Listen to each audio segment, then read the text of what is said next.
Welcome to Breaking Barriers with R&D, your direct line to Randy Dowdy and David Hula, here to help fellow farmers unlock the potential in their fields. Are you looking to implement best practices that maximize ROI? You've come to the right place. Real value, real yield, real ROI. Breaking Barriers with R&D starts now. Breaking Barriers is brought to you by Golden Harvest. At Golden Harvest, the bag is just the start. We combine trusted local agronomic expertise with data-driven innovations like the Golden Harvest Experience, GHX, to deliver tailored solutions built for your acres. To learn more, visit goldenharvestseeds.com. Well, welcome to another episode of Breaking Barriers with R&D. Dowdy, it is as always, my great pleasure just to not only be on a podcast with you, but just to surround myself around you. Because, I've oftentimes said when you surround yourself with good people, it makes you look better. And you're one of those guys, man. You just make me look better. You're too kind, David. I probably make you look better because I look so bad. So, but no, it's always good to be around you. I've told many people that when we have conversations, people will say, "How's David?" And I tell them, I look them in the eye pretty quick, and I say, "Let me just explain something to you. If you don't like David, you probably need to look in the mirror."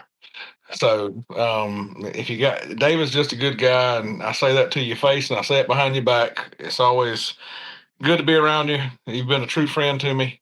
And in nature of what the time of the year it is, David, I told you today that I want to do something a little different, but I do want to tell you, it's Thanksgiving. Yeah. David, it's Thanksgiving.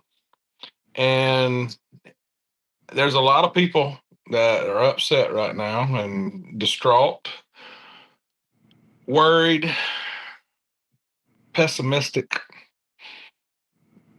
troubled, concerned, whatever adjective you want to throw out there. But we got a lot to be thankful for, David. And I wrote down a few notes, and I can't get to them, but I remember some of them. And you're one of the things that I'm thankful for as a true friend. You've been a friend in my face and friend behind my back. And there's no doubt about it. I'm thankful for you and your friendship. And we'll talk more about other things that we're thankful for. But it has always been a good pleasure getting to know you since, I guess, 2011 in Tampa. I think it was Tampa that we met in the Commodity Classic. So it's been 14 years almost, David. Good golly. Yeah. I remember the time in which we were introduced. Glenn Roundtree introduced you to me. And didn't have a clue where it was going to end up, but it was this introduction, and you asked for a phone number, and I gave you the office number, Dowdy, because it's like I didn't need a stalker, but I think you called a couple times and left some messages on my answer. I did, and one day I remember while spraying in the spring, I remember getting a phone call, and I didn't recognize the area code, and I believe I Googled the area code either during the call or maybe I called you back. I don't remember exactly how it went down now, but I knew it was a Virginia number, and I was sitting there saying, "Oh Lord, I hope it ain't the IRS." But all jokes aside, I think that's when you called me back and I was spraying. And I remember being on the phone that day and you says, "I told you what I wanted." And I said, "Man, I'm just looking for some nuggets of how to increase my yield." And I remember the famous words, David, where you said, "Randy, I'll do my best to answer any question you got, but you got to ask me the right question." And I remember saying to you, "David, if I knew the right question, I probably wouldn't need to ask you." And you kind of chuckled, and I says, "If I'm too dumb to know what's right from wrong or what the good questions are, etc." I said, "Just tell me something, that I should be trying." And you did, and we were spraying at the time, and I guess that's the first time I ever made a V3 V5 application. Yep, with some micronutrients. I remember that was back in the Axelo 5 days. You remember that? Oh, good golly. Yeah. Now we are going back. You're right. Yeah. That was when you told me I ought to try some Axel 05. I think it was a Helena product, if I'm Yeah. not mistaken. Yeah. They were the ones that sourced it for me. So, yeah, that is something. And, Yep. then the conversation, once we got to know each other, it just started to expand. And, we would just talk on the phone occasionally. And then, we wouldn't see each other until the uh, Commodity Classic. And, after that, we got to talking to some of our, Stephen Albrecht, a late friend of ours from Texas that passed away, of all things, kidney stones, had a heart attack while he was in recovery and passed away. But, during that time, you know, your mind was just going on and on trying how to help other growers that are interested, like-minded people. And you introduced both Stephen, Tim Kelly with Southeast Ag Lab, and myself about what was then Next Level and now Total Acre. And at the time, when you were asking what we thought, I'm like, having farmers exchanging information is not going to work. But good golly, how narrow-minded I was, and how open-minded you were, because you started from first generation farmer, as most everybody knows, and look at you now, first got to break 500. I'll just go ahead and say that right now. Get it over with. But Well, you went a lot further than 500. I may have beat you to the mark, but you're at 6+ now, so I'm old news for sure when it comes to that. But yeah, we got 14 years behind us now, David, and it's been fun. We've had a lot of opportunities to have good fellowship, and you know, all the way back to Barley when he had his accident. yeah, I remember our friendship. Was that in like, when was that? 12, 13, or 14? it, When was that? I'm having to do the math backwards because he was 17 and he's 31 now, so that'd be 14. So, David, if that would have been 14 years ago, that'd been, I guess, 2011, then, right? Yeah, Follow. it was he's 30. Yeah, 14 years ago. Yeah, so around 2011, you had that accident, and spent 11 days in ICU, and just traumatic experience, and the good Lord, we have things to be so thankful for.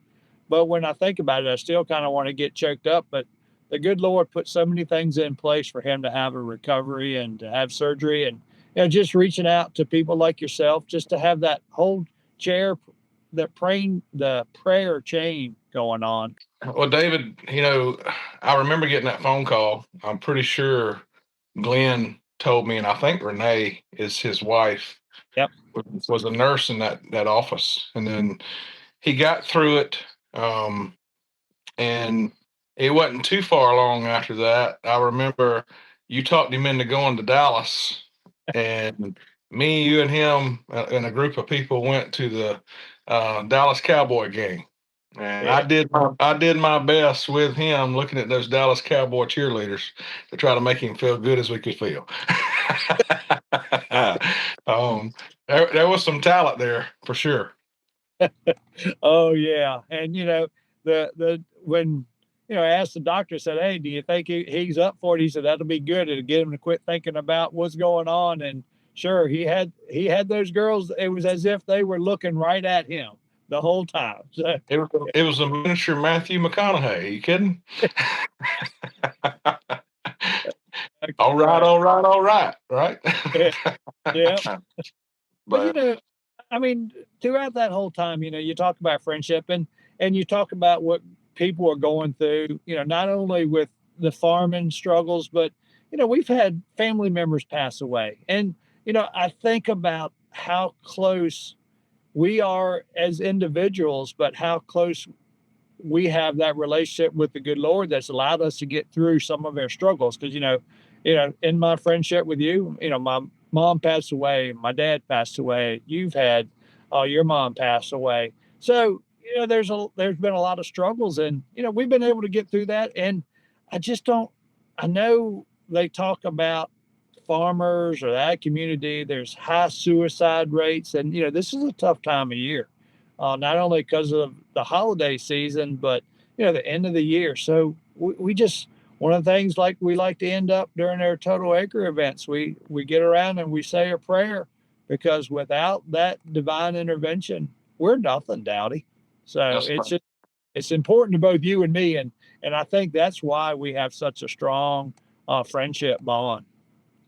Exactly. And I got to thinking this morning, David, I said, we ought to talk about Thanksgiving. And we don't talk about what we're thankful for and different things. And I got to thinking about, why is it called Thanksgiving, David? You know, is giving a verb? Is that an action? Thanksgiving. A lot of people like to say what they're thankful for. But when you start talking about what you're thankful for, sometimes you're talking about your feelings. You're thankful for your house. You're thankful for your health. You're thankful for your family, your friends, your children, God's blessings, all those things. When you think about Thanksgiving, you know, how do we give, David? And I'm asking questions here because I've asked this of myself today. It's always more blessed to give than it is to receive, and a lot of people like to receive. And when you think about it, it's the Bible says it's more blessed to give than it is to receive. So, how often do we give, David? Well, I mean, most people think, well, in a given, it's like a gift. A lot of times as people do, they give out cash, the Salvation Army bucket, or they see somebody in some need, or they, giving a present, birthday, Christmas present, or just some anniversary, or a present. So that's ways they give. But, you know, to me, some of the gifts that I think people appreciate more is like when you're given time or information or prayers. Those, not a tangible thing, but something that is irreplaceable. So, Daddy. David, is it Thanksgiving because me and you, or when we look at it through introspection, is it Thanksgiving off of what we do or what we receive? It's not called thanks receiving. It Yeah. should be Thanksgiving, giving, doing, and trying to your best to bless others. I mean, if it's Thanksgiving, then we should be giving ourselves or giving it to others. If you look at the true word of giving, and I'm not trying to split hairs here, we got a lot to be thankful for, but this truly is not about receiving, and it's truly not about just a feeling. If you truly want to receive God's blessings, and I think you need to give, and that give can be many ways. That, like you said, your time, your energy, your whatever that giving is, monetarily, physically, whatever. Um, I just was thinking about it. Why is it called Thanksgiving? And if you go back to the original Jamestown settlers and when Thanksgiving started, you know, at that point, what was being given to one another? Well, they were thankful to still be alive first and foremost, There and you then go. because they were in a foreign land, they survived the winters, they survived the Indians, and that was that chance to where they were celebrating. And Walt Disney dramatic made it all in their Pocahontas movie, and you see other things, but it was a struggle, and they as a group survived. So they were just thankful for that, and a lot of times they didn't have anything, Dowdy. They started from nothing. I mean, they came over here just as an opportunity to see if there was something that they could glean or gather. Because years before they thought the Earth was flat, so they realized they weren't going to fall off the edge of the Earth. There you go. Well, David, we do have a lot to be thankful for, man. I mean, you think about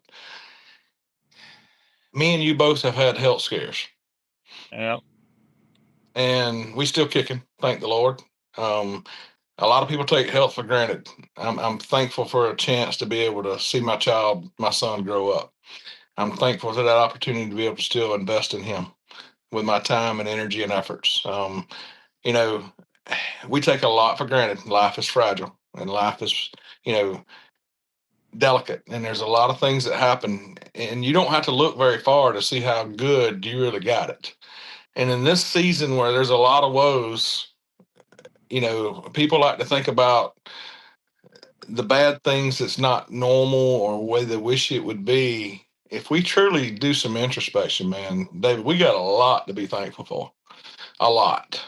And, you know, I heard a man pray a while back, and he was kind of praying before the Thanksgiving meal, and it was videoed, and I got to see that. And I said, this man gets it. He truly gets it in this prayer. Maybe one day I'll share it with you, David, if I can put my hands back on it. But there's no doubt about it. We got a lot to be thankful for, David.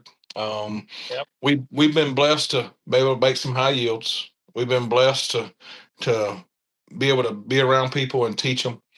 And I want today for those that are listening to be encouragement and do some introspection as much as anything. With all the uncertainty out there, we still got a lot to be thankful for. A lot.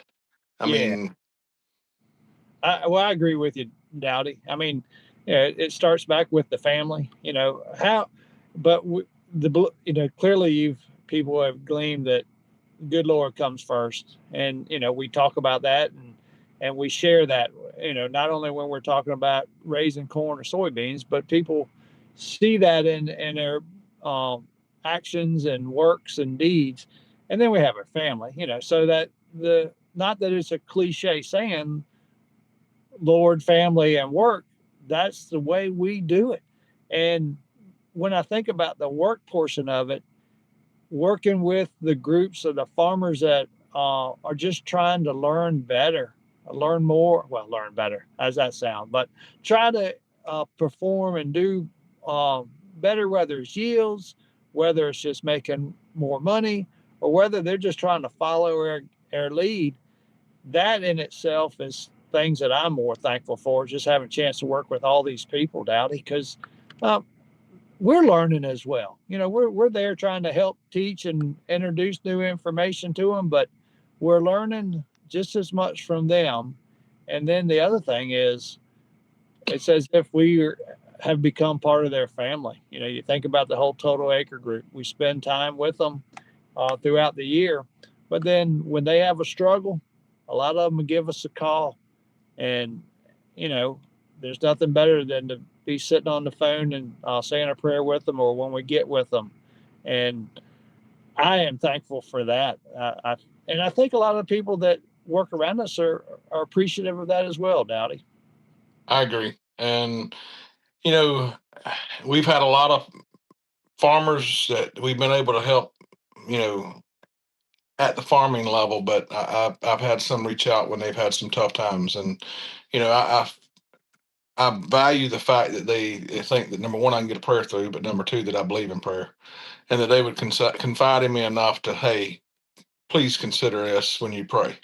And that has been a blessing in and of itself. But then we made some really good interactions with the industry as too, David. I mean, you know, I've always prayed, Lord, open doors that you see fit that I should go through, and the doors you don't want me to go through, slam them shut. But give me wisdom to know the difference, that you slammed it shut, and then as you slam doors, open new ones, Father, and give me that discernment.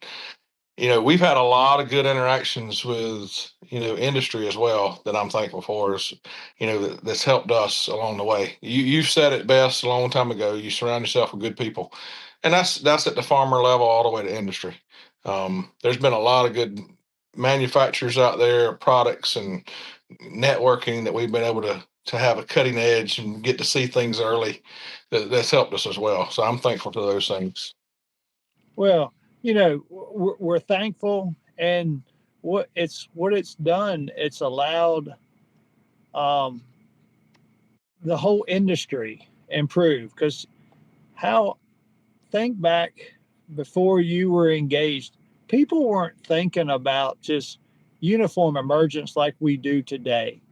But then here, the industry is working with us, but they've learned just as much, because think about ways in which you've impacted what goes on. Starter on two sides of the road. Just think about all that type of technology, how they've influenced uniform emergence, getting corn to come up. And then, then we I think of Jeff Slusher talking to us about putting on late season nitrogen, and then all of a sudden now you got Y drops and easy drops. So it's not just them partnering with us; they're learning as well, and the industry is getting better. And those are things that people, whether they're thankful for what how individuals have influenced it, but there's a lot of things that they can see value in as well. No doubt. Well, David, probably the most important thing we need to be thankful for is Jesus down on the cross for our sins. That we got a Savior, and that's been a big deal in my life. My dad was a minister for 50 plus years, and I don't want to say he's not a minister. There's times you get on the phone with him, he'll still go to preaching to you. He hasn't lost that calling. But I would ask that people lift my daddy up in prayers. He's got some early signs of dementia or Alzheimer's. His mind's becoming a little less forgetful, and it's sad to see that part of it. But I would ask that they lift my family up, and I pray like this, David, that God would give him grace his last years. And he's 82 and a half. He's quick to tell you he's 82 and a half. Um, but no doubt about it, he's outlived all his siblings and he's had a good life. And it's just sad to see him having some issues, with his mind when he was just so smart all those years. Helped me in college, helped me get through college. Him and my mother having a positive impact on my life, teaching me an invaluable part of my life is the fact they taught me how to pray. They taught me how to love Jesus. They taught me that there was hope outside of this world besides just what we understood it. And you know that ultimate sacrifice, and by you know the testimonies, the life that they live, teaching me God's word, I'm very thankful for the invaluable heritage that I had. I didn't have a daddy that taught me how to plant and farm and do any of those things, but he taught me that if it's worth doing, you do it right, son. I'd come home with straight A's, David, 94s, 95s, 97s, 98s. And a lot of people will probably think this is cruel, but I didn't take it that way. I'd bring home a report card that would be all A's, and he'd say, son, I'm proud of this report card. But I'm going to say one more thing to you. And I'm like, okay, Daddy, what's that? I know how much you enjoy riding that motorcycle. And I know how much you like talking on that phone to people. And I know how much time you spend doing other things. If you just spend a little more time, could this have all been 100s? So he challenged me, David, that if you're going to do it, you put forth the effort. And I have tried my best to do the same thing with Easton. One parenting style says, well, as long as you do your best, then that's good enough for me. I look at best as that you put forth the effort. And I get that because what my dad did for me. Some people will say, well, you couldn't ever make him happy. No, that wasn't the case at all. He just challenged me that if it's worth doing, do it right and make sure you give it 110%. And I took that same mentality that I guess become innate because it's been instilled and ingrained in me for all these years, the same approach in farming. And that's where I said for you, if you think about things, the difference between a good farmer and a great farmer is timing, attention to detail, and one of them's level of acceptance. And people's level of acceptance is just getting the job done, or the way daddy did it, the way granddaddy did it. For me, it's always been that little voice in the back of my head. Well, this is good, but did I give it all the effort that I could have? Mm-hmm. Daddy's saying, son, this is great, but what if you'd have just gave it 110%? And those are some of the ways that we broke through yield barriers and learned along the way. We took some chances. Some things failed. Some things we learned through mistakes, and he made some dumb mistakes along the way. But I'm thankful for a family that believed in prayer and that always challenged me to do my best. And I'm thankful for Jesus Christ dying on the cross for my sins, Oh, and that he rose on the third day so that I have a promise of the future. Yep, he's given us that path so we can have that future just by accepting him and asking for forgiveness, because we're all going to fail, we're all going to stumble, and that's that happens daily. So, and he was the only perfect man that walked this earth, and they still crucified him. And how can we expect to be any better? We're not going to be any better. We're clearly going to fall short, and we're not worthy, but only through asking for salvation and asking for forgiveness and believing in him that we do have that chance. And, you say your dad, and I know your dad was a preacher. My dad was very instrumental in Mount Pleasant Baptist Church there in Charles City. And he served as an interim pastor for a little while. I don't know if I ever shared that with you. I didn't know that. And, deacon, very devout Christian man as well. And that clearly passed down. Your dad was an influence on you. And, I did some filming for Pioneer because they're getting ready to celebrate their 100th anniversary next year. And, they asked, well, who was that one person that influenced you the most? And clearly it was my dad, and just the strength and the wisdom he had, and his faith. And, just remember being there beside his bed when he passed away, and, the conversations we had towards the tail end of his life. Those things you'll remember. And without a doubt, I have no question where he's at. And, I think he's breaking ground for me to come up there one day, but I'm not in no hurry. I'm saying. Yeah. Well, you think about it, David, and that's a daily commitment. It's we gotta stay in tune with him. And to me, you know, it's not easy with life and the struggles that we have. And sometimes we want to blame people, but he's truly been my refuge, and he's been my source of strength. And he's from where my blessings have flowed. There is no doubt about it. So I am very thankful for Jesus Christ and God, and having somebody that's sitting on the right hand of the Father, being an intercessor for me. So when I lift up my cares, and I lift up my problems, and I lift up my troubles, and I lift up my concerns, I know he's listening.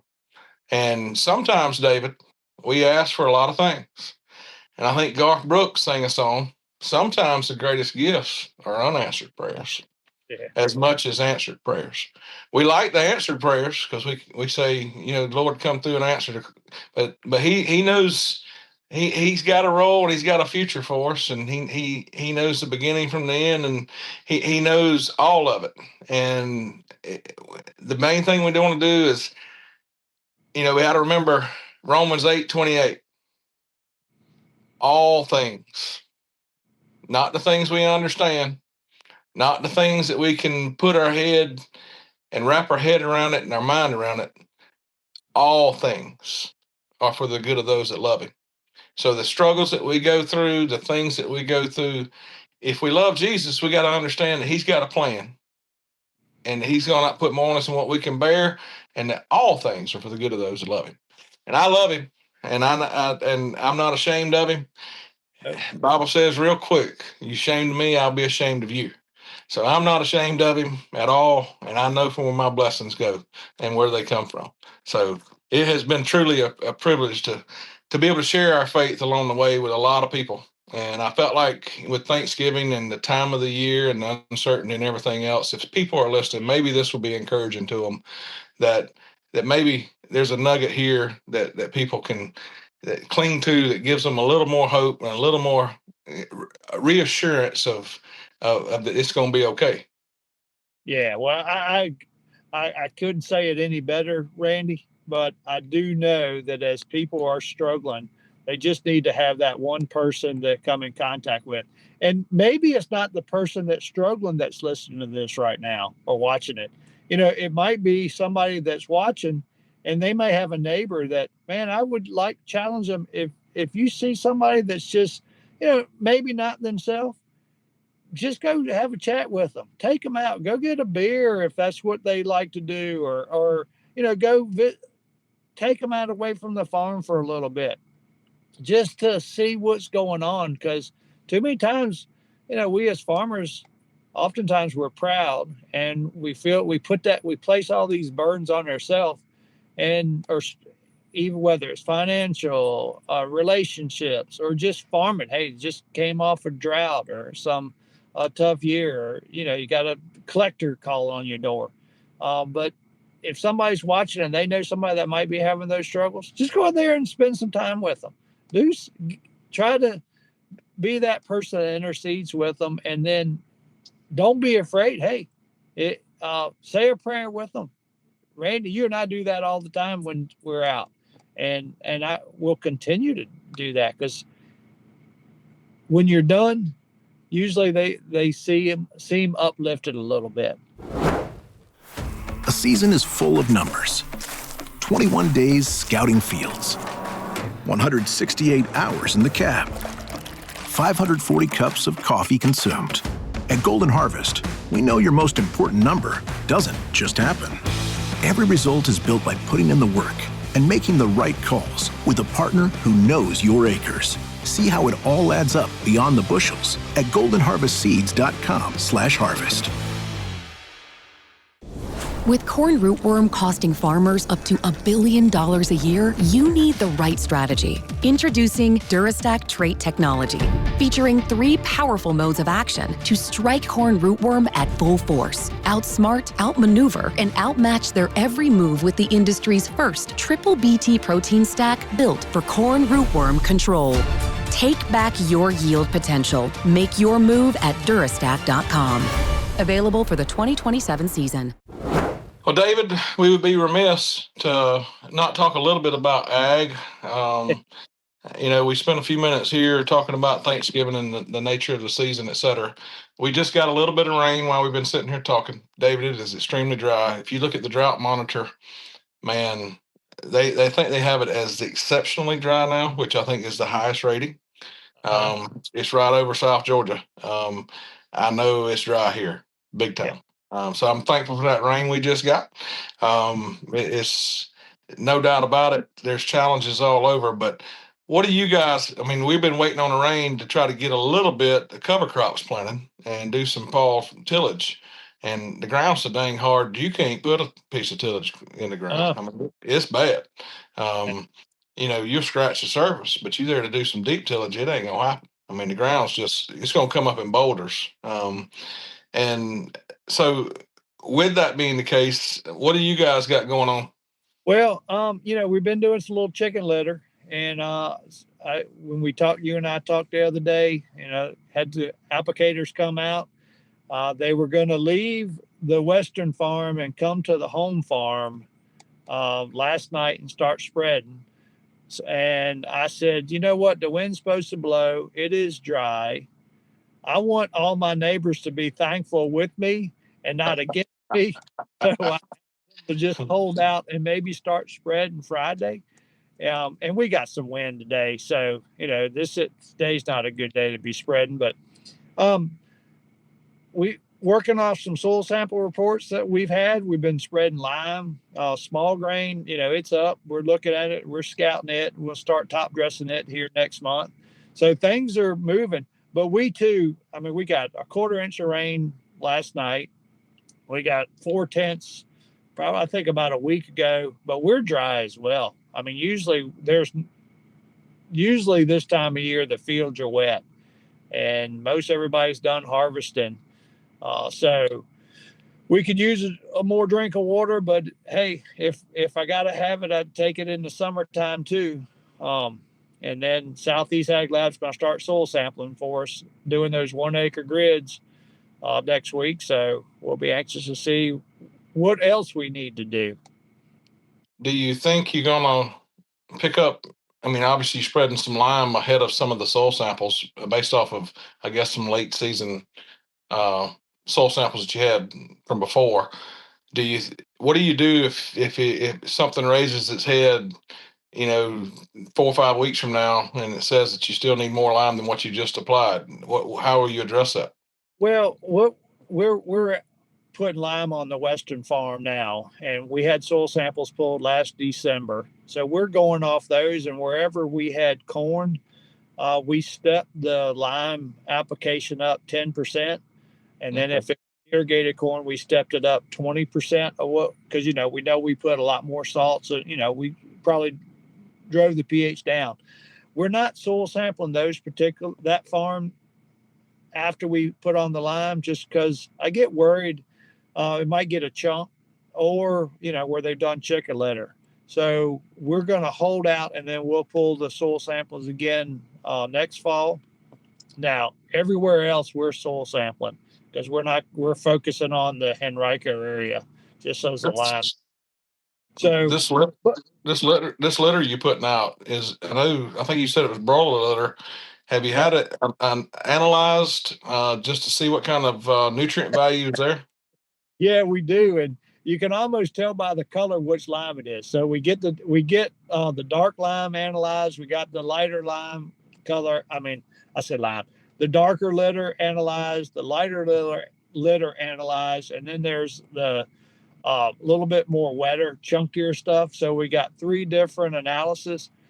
You got a different product, inconsistent product. What is it? What do I hear you say? Inconsistent product spread inconsistently, being released inconsistently, and yet it's good stuff. And I remember the next question was, well, why is it so good if it's inconsistent in its analysis, it's inconsistent when it's released, and it's inconsistent in how it's spread? How's it so good? I don't know. There's just some micronutrients there, some biology there, some organic matter there. I mean, and it's slower release normally throughout the season, so it's a little different for sure. Yeah. Well, one of the things that we've been able to see is air soils. We struggle building phosphate.